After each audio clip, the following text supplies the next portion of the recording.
Bienvenido a tu espacio, cursos didácticos, solución paso a paso. Estamos en la materia de español, sexto grado, bloque 3, práctica social del lenguaje 7, escribir un relato histórico para el acervo de la biblioteca de aula.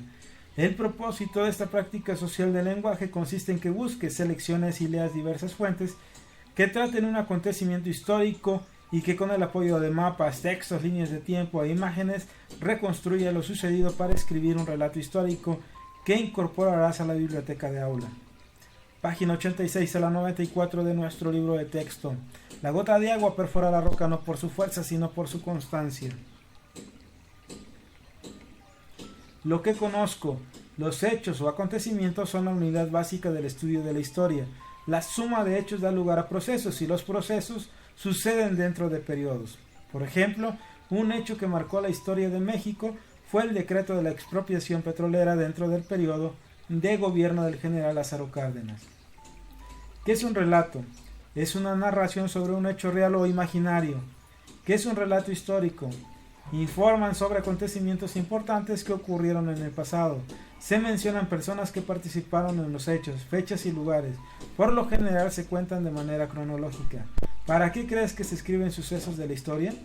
Los sucesos de la historia se escriben para llevar un registro de lo que ocurrió, para evitar que se olviden y para que las generaciones posteriores los conozcan. ¿Pueden existir diferentes versiones sobre un mismo hecho? Pueden existir tantas versiones como personas que participaron en él. El siguiente texto es un ejemplo de relato histórico. Léelo, comenta su contenido con tus compañeros y maestro y respondan la pregunta que se encuentra después. 18 de marzo, decreto de la expropiación petrolera. En la noche del viernes 18 de marzo de 1938, el general Lázaro Cárdenas se presentó ante los medios de comunicación, principalmente prensa y radio, para anunciar uno de los hechos más trascendentes en la historia de los Estados Unidos mexicanos, la expropiación petrolera. Esta consistió en la apropiación legal del petróleo que explotaban 17 compañías extranjeras para convertirse en propiedad de los mexicanos. Entre ellas figuraban la Mexican Petroleum Company of California, la compañía mexicana de petróleo, el Águila, y la compañía exploradora de petróleo, la Imperial S.A., que hoy forman las más grandes corporaciones internacionales de comercialización de oro negro. La expropiación petrolera se llevó a cabo como consecuencia de la intransigencia de las empresas petroleras para negociar un contrato general de trabajo con el recién creado Sindicato Único de Trabajadores Petroleros. El anuncio de la expropiación se daba después de que el presidente Lázaro Cárdenas mantuviera reuniones privadas con los representantes y dueños de las compañías implicadas, con el fin de mediar y llegar a una solución que pudiera beneficiar a ambas partes.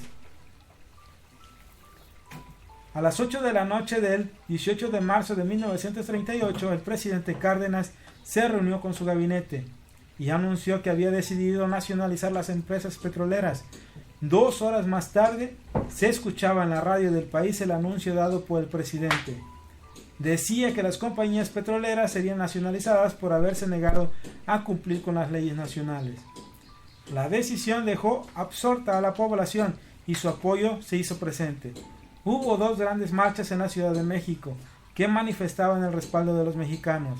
La del 23 de marzo, de la cual se dice que contó con la asistencia de casi 100,000 personas, y la del 12 de abril, que se llevó a cabo en el Palacio de Bellas Artes, y que tuvo como peculiaridad que mujeres de todos los sectores sociales cooperaron para pagar la deuda que se tenía con las compañías.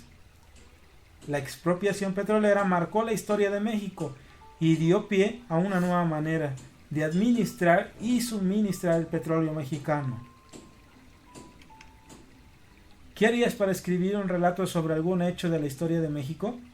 Consultar periódicos o revistas de la época. Entrevistar a alguna persona que tenga conocimiento profundo sobre sucesos históricos. Consultemos fuentes documentales. Siguiente tema. Para obtener datos del pasado se utilizan fuentes escritas, orales, gráficas o materiales. Las fuentes históricas pueden obtenerse de un hecho, una novela histórica, algunos textos escritos con base en documentos, fotografías, mapas, esquemas, líneas de tiempo, edificios o construcciones diversas. utensilios y objetos construidos en determinado periodo de la historia. Las fuentes se clasifican en primarias y secundarias. Las fuentes primarias son las que fueron creadas en el momento histórico al que pertenecen o hacen referencia, como las crónicas de los conquistadores, y las fuentes secundarias son las realizadas a partir del estudio, la interpretación y el análisis de las primarias. La historia se ocupa del estudio de los hechos o acontecimientos sucedidos en el pasado, que han determinado el destino de los pueblos del mundo. En grupo, conversen sobre cómo determinados hechos o acontecimientos han cambiado el rumbo de los pueblos del mundo. Por ejemplo, alguno de los que estudiaste en quinto grado, la independencia de México, el México independiente, la guerra de reforma, el porfiriato, la revolución mexicana, u otro suceso o periodo que te interese investigar para escribir un relato histórico. En equipos, elijan por consenso sobre qué hecho o hechos escribirán su relato histórico. Puede ser de la historia política, científica o artística de México o del mundo.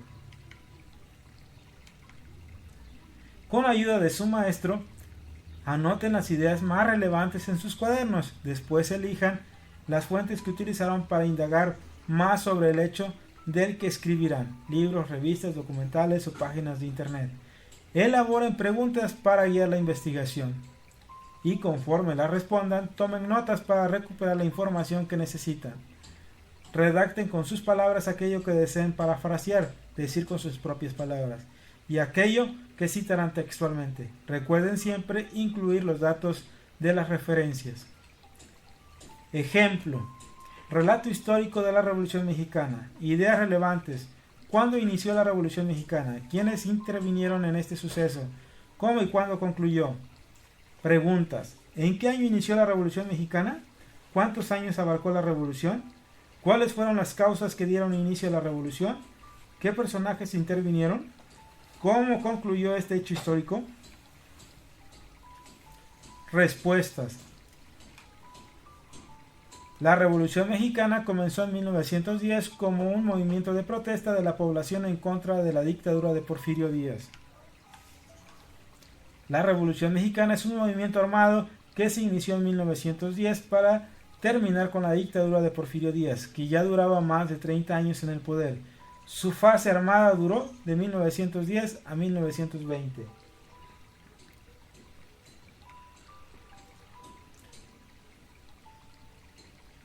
¿Cuáles fueron las causas?